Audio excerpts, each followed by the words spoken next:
Thank you for the opportunity to speak to a, a very significant event that took place in Korean history.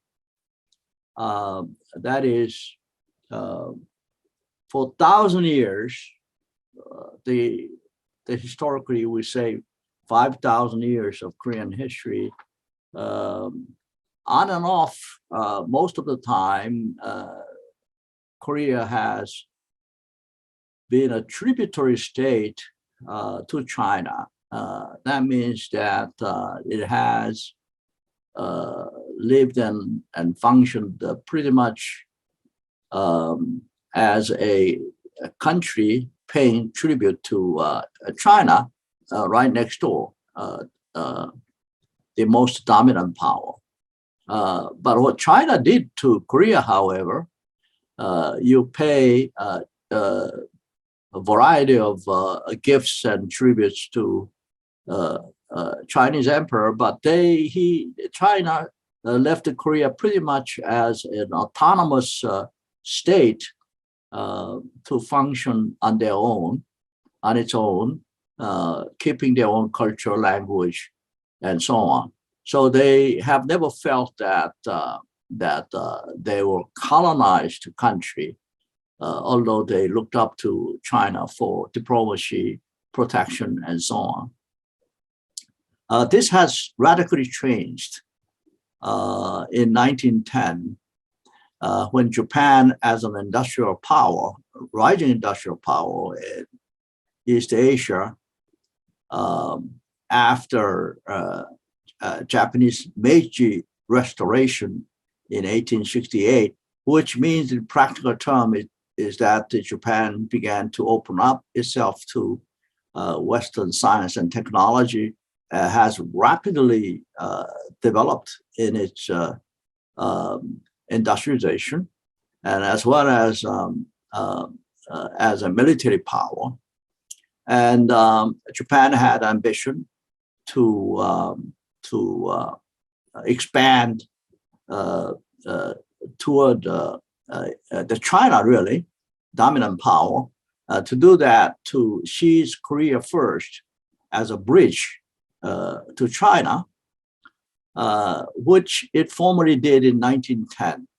1910, between Korean Kingdom and Japanese Empire, concluded a treaty whereby Korea has become a part of Japan, simply put, although it's a colony.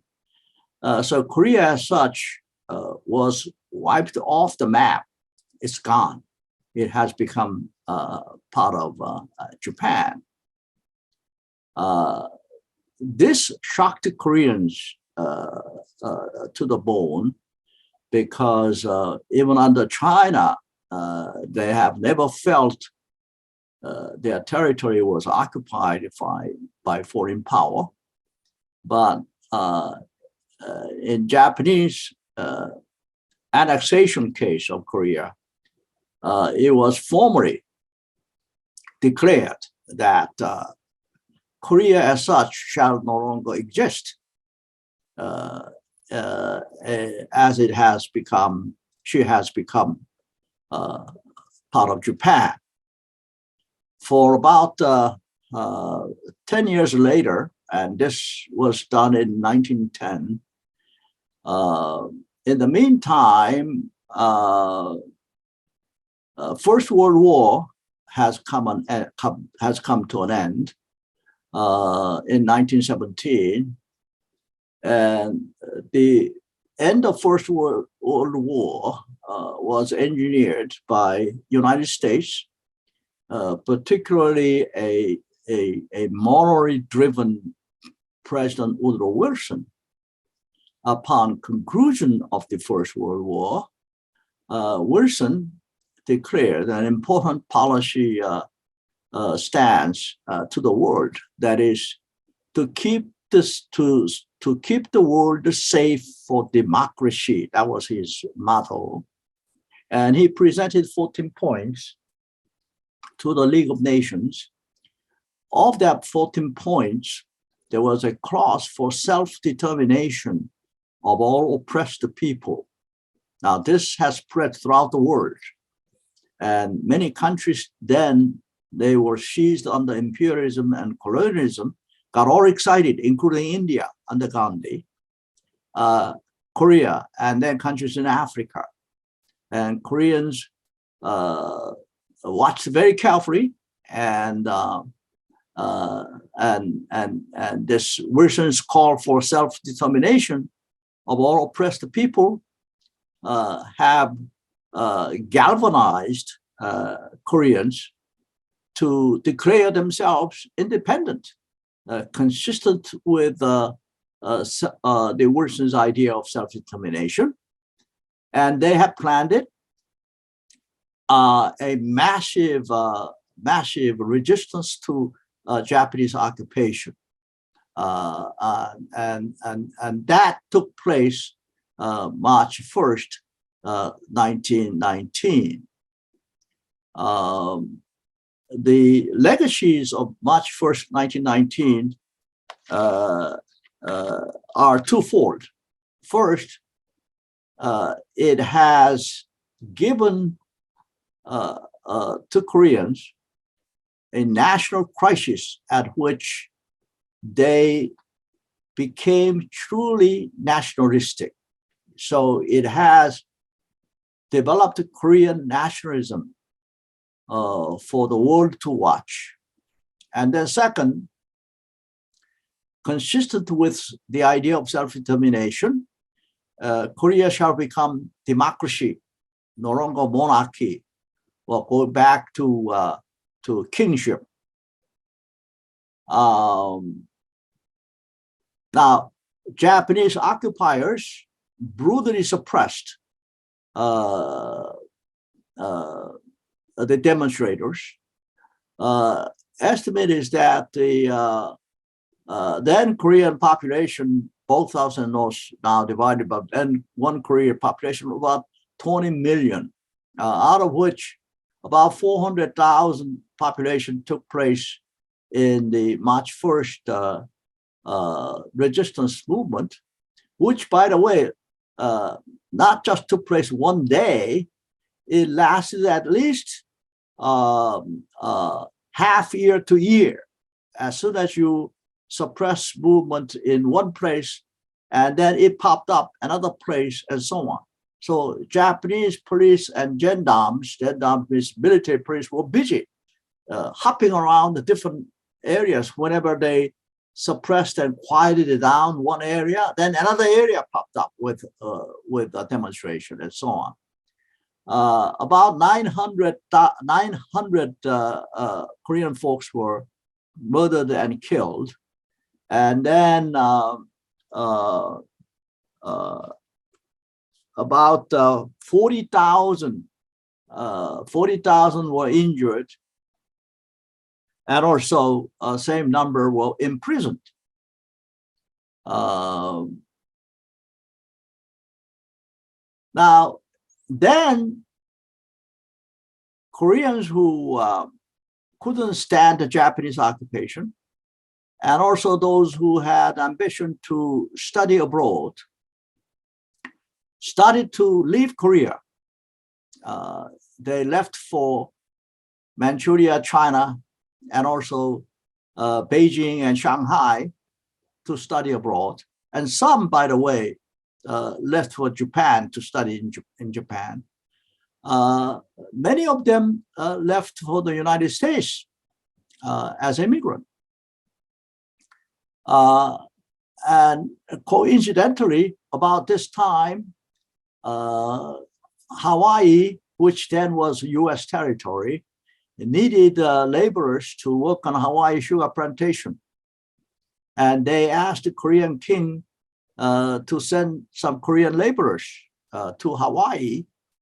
So between 1912 and 1915, 7,000 plus Koreans arrived in Hawaii to work on sugar fields.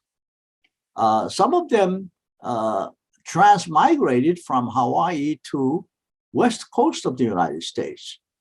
primarily in California, state of Washington, then Iowa, and so on, to work primarily on California farm fields as farmer and laborers, and also as miners in Iowa and Colorado and so on. Then about 2,000 Koreans out of that 7,000 transmigrated to the West Coast. Of those 2,000 or so, first settlement was in Riverside, Southern California, to pick orange, harvest oranges. And then because of the frost and natural disaster, the orange farming did last only about several years and then had to close. And most of them moved to Central California, which is, we are referring to from north of Sacramento through Stockton and then the San Jose and Fresno, and then two most populous states for Koreans, or two small farm towns near Fresno, the south of Fresno. They are called, still, it's very active town, Dinuba and Ridley. And Dinuba is spelled D-I-N-U-B-A, and Ridley, R-E-E-D-L-E-Y. These two farm towns opened up to Korean laborers to pick up orange, apricot, grapes, strawberries, what locals call tree fruits. That's a fruit growing out of tree. And then later on, the rice farming developed north of Sacramento, which have drawn Koreans, Japanese, Indians, and so on. So these Koreans in Central California, they also heard and knew about March 1st massive uprising against the Japanese imperial occupiers in 1919. And the first year of March 1st anniversary, that is March 1st, 1920, a year later, Koreans in Dinuba and Ridley banded together, and they decided to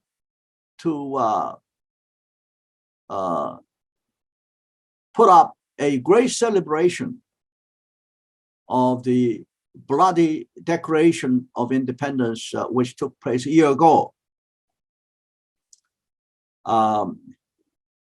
Historically, the March 1st celebration or anniversary celebration that took place in Dinuba is the first and the only anniversary in Korean history, because the Koreans in Korea couldn't do anything about it because they were under Japanese watchful eyes, and technically they were living under Japanese rule. And then the Korean exiled spread in Manchuria and part of Far East Russia, and then Shanghai. In Shanghai, they established a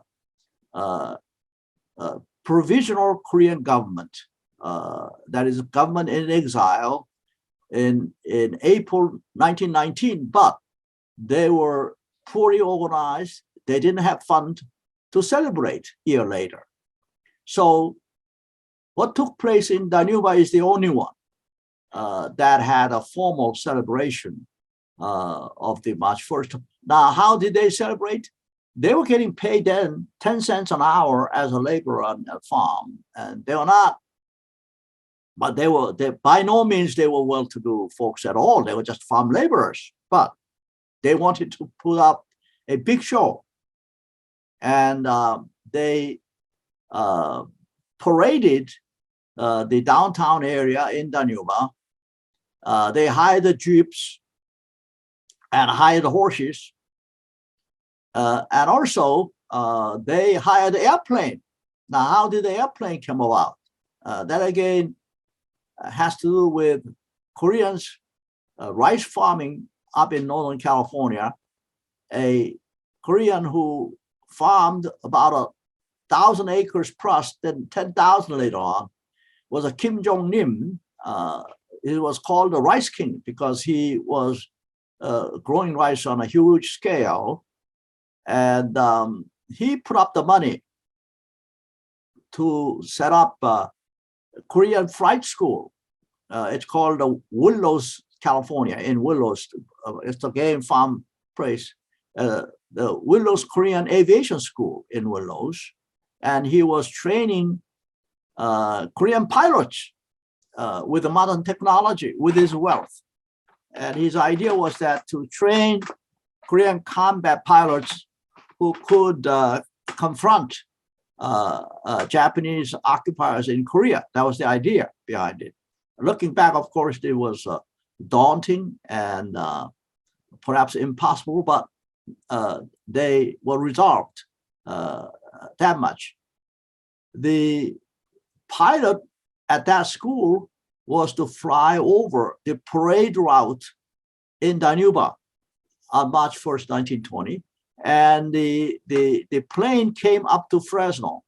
But in those days, the plane, you shouldn't think of today's plane. It was a little better than the makeshift made plane. It required the pilot's feet to adjust and to use the brake. And although there's a motor running, and that day it was raining badly, and he came up to Fresno, which left only 12 nautical miles to reach Danuba, but it didn't. But they publicized to the local newspapers that plane will be flying over parade route. So all neighbors showed up, and those are some of the pictures that I have shown, and parade route. But the newspaper reporter went up to Fresno to interview pilot, and then all those events are reported in the local newspaper, which is still I have a copy. And so what's the message that they had was that most of these Korean immigrants were Christians, because when sugar plantation owners started to recruit Korean immigrants from Korea to Hawaii, they approached American missionaries in Korea, because missionaries had under their flock a bunch of Koreans who got converted to Christianity. Now, those who were still steeped in Confucius beliefs and Taoism were not willing to leave the country because they had to protect their ancestors' grave and so on. This is, again, you got to think of it's at the beginning of 20th century. So only those who are open to outside the world were Christians. So most Christians were recruited and came to Hawaii. And so the Koreans in Danuba and Ridley, first thing they did was establishing churches. So church was an organization where you had a prayer session, religious session, but also political movement as well. And the rationale of the preachers was that freedom is God-given, which is an inherent part of the equality under message of the gospel and Jesus Christ. So somebody else taking away that freedom is something that we can ask God to help us take it back. And therefore, preaching at church, Korean independence was not contradictory, was not inconsistent with Christian message. In fact, they all passionately felt that. It is something that they can pray for and ask for the help of the divine help of Christian religion. So these Koreans were all resolved in helping the country, their homeland they left, become independent eventually, and then ask the Japanese imperialists to leave the country and give Koreans back freedom. So this March 1st movement was an important turning point for Koreans to be able to appreciate the concept of freedom first.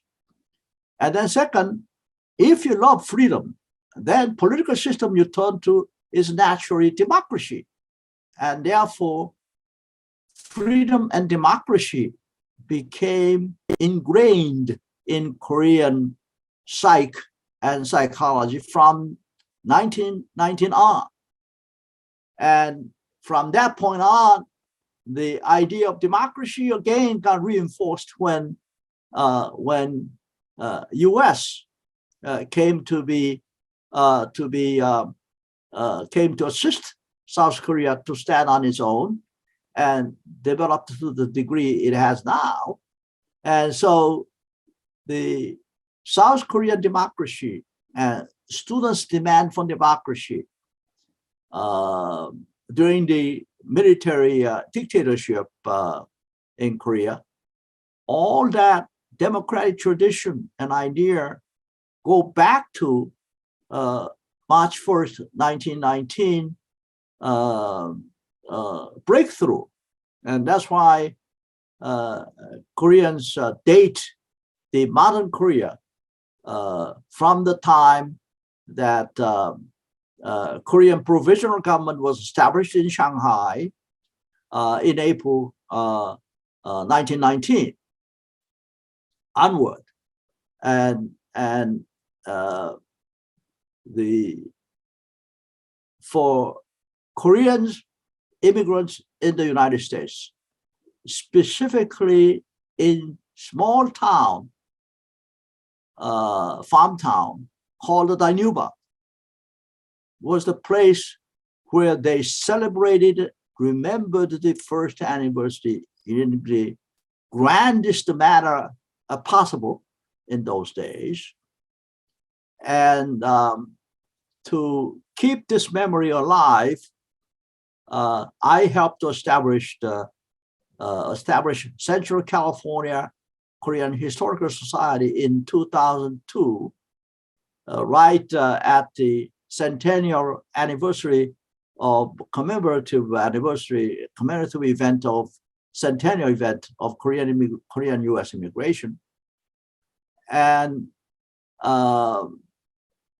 if you come to Danuba and Ridley, we have monuments, and also 1/3 condensed replica of Korean Independence Gate, the original Independence Gate, which you can see in Westgate, Sodamon area in Seoul. We built 1/3 of that size, and that stands in Ridley downtown with American Korean flag flying left and right. And then right in front of the Independence Gate, we have 10 patriots monument standing, ranging from Sungman Rhee, An Chang-ho, and so on, those who had to do with Ridley and Danube in those days, because Koreans lived there. Korean independence activists did visit to farm towns quite often to raise money to wage their independence movement. And also, these two places were instrumental in raising money to establish a Korean provisional government in Shanghai in 1919. Thusly, for the Korean descendants, and as well as others, remembering how first year anniversary of independence movement of 1919 was carried on among Koreans in Danube is very important to maintain their identity, to know their roots in America. Now, let me end this one with an important note, however. Our idea of having established and erected monuments and historical landmarks in region Danube, which we have about 10 of them if you come to here, is not to really raise Korean nationalism in exclusion of all others. I'm an internationalist and humanist. What that means is that we got to develop our identity with an idea that we should include everyone and live with everyone and learn how to love humanity. Now, in order to do that, you got to know who you are first. And you get confused if you don't know your sense of being yourself. And so history is important in developing and maintaining your sense of identity, from which or from where you can extend your humanity and your compassion and your love to your fellow human beings, no matter what color they are, what nationality they are. We are to live together in the same boat with compassion, with love. And so I want the audience to understand that this not to encourage Korean nationalism in its exclusive sense, but in an inclusive sense to develop identity from which to extend their humanity to all races, to all friends. Thank you for the opportunity.